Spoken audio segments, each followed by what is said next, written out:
Okay. This is anti-dilution protection, proportional anti-dilution protection for stock splits, stock dividends, combinations, recaps. This hits on Mohammed's point. You turn it into 70, he's got 30% and he wants to issue new shares so that he has now 60% or 70%, let's say 60%. What this says is if he does that, if he has 2 for every 1, then I as an investor also get 2 for every 1.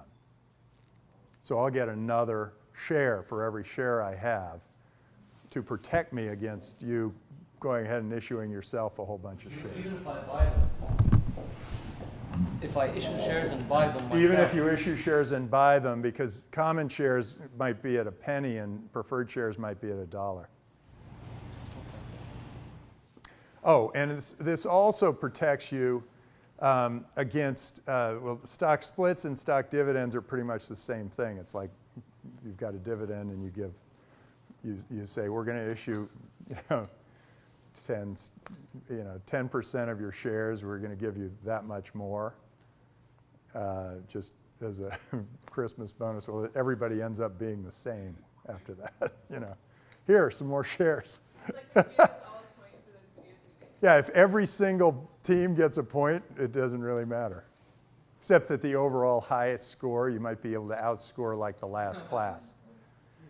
Okay.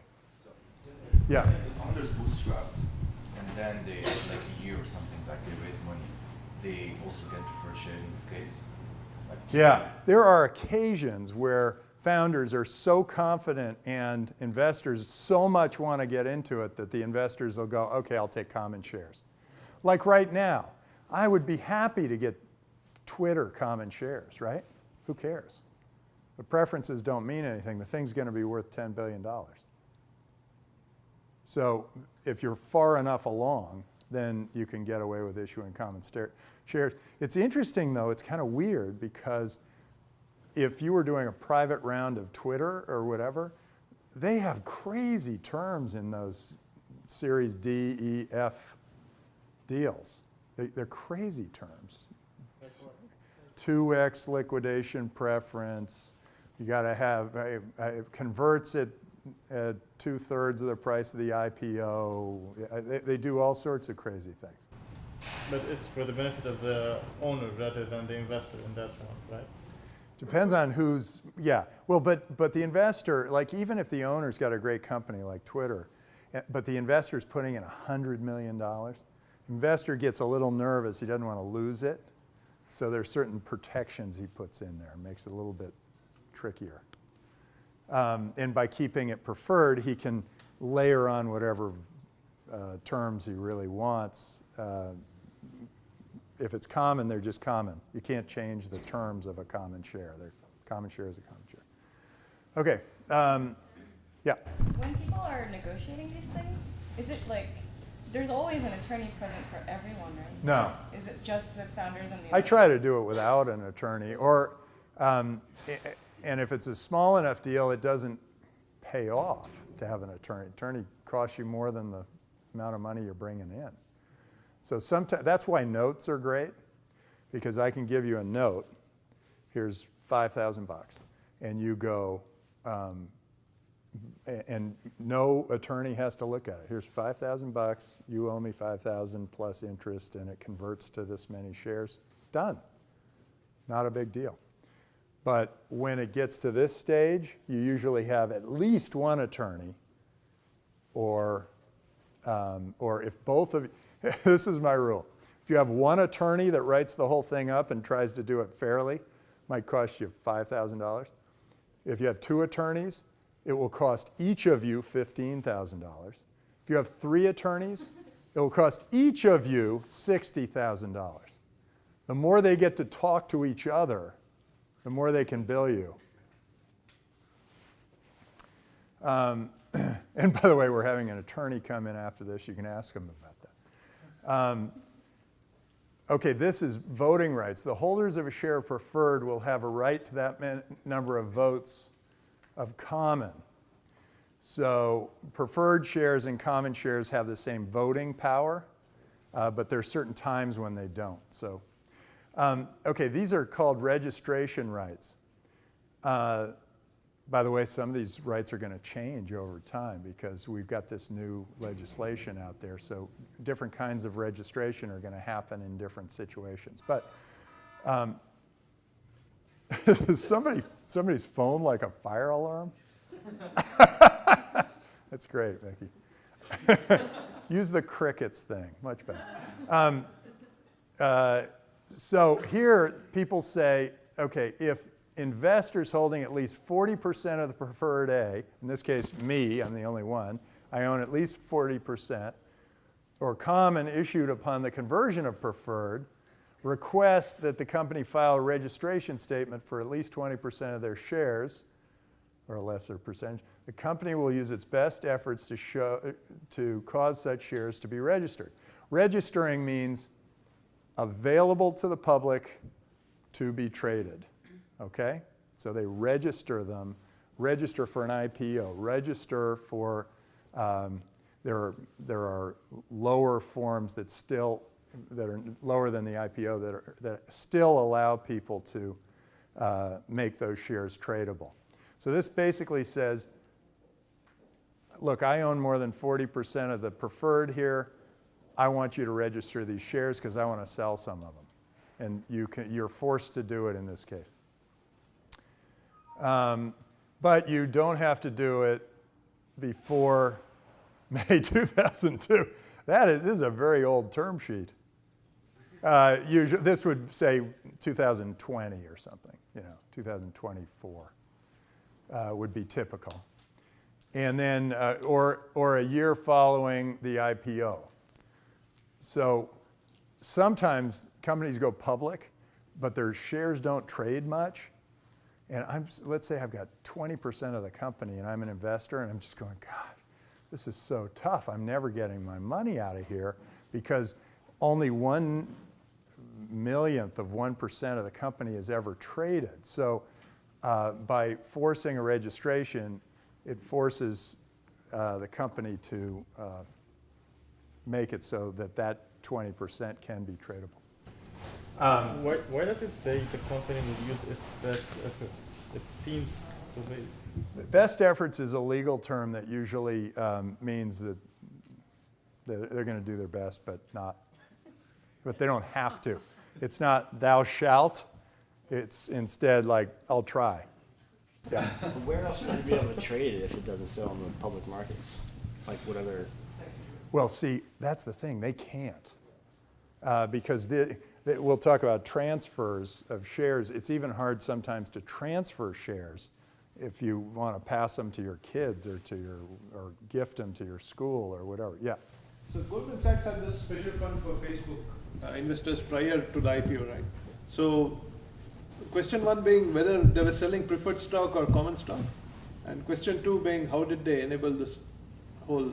I don't remember, but I'm almost sure that was preferred stock because it was still. Oh wait, Facebook was so hot. It may have been common stock. That may have been common stock. What was the second question? The second question: how did they enable this process? Even before pre-IPO, and how could they sell the stock? How did they package this fund or whatever? Oh, they went to Facebook and they said, "Hey, we're going to take you public, and before we take you public, we think you need another $50 million in the bank." And so then Facebook goes, "Oh, okay, I guess that's what I got to do with Goldman." And then Goldman goes off and they sell. This is really bad. This is why you guys, one of your jobs, you got a lot of jobs. One of your jobs is to disintermediate the investment banks. I mean, disintermediate the venture guys. That's happening anyway.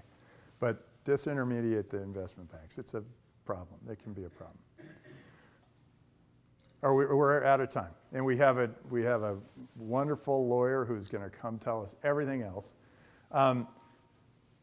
Actually, there aren't too many other things that I really need to cover. Piggyback registration rights mean, Mohammed, if you want to sell some of your shares, I get to sell an equal percentage of mine.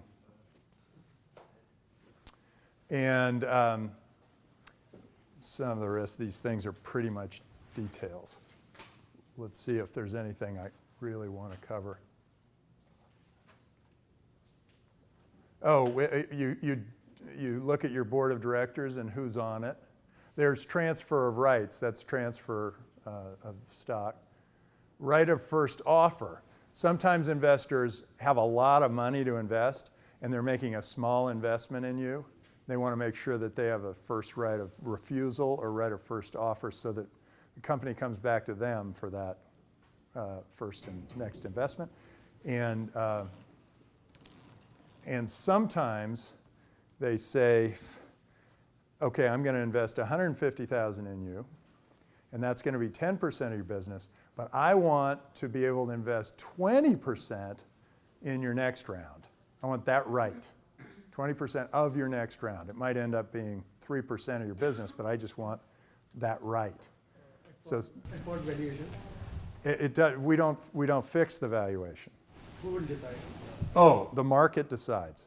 New investors. Usually, it's much healthier to always get a new investor each time you're out raising money.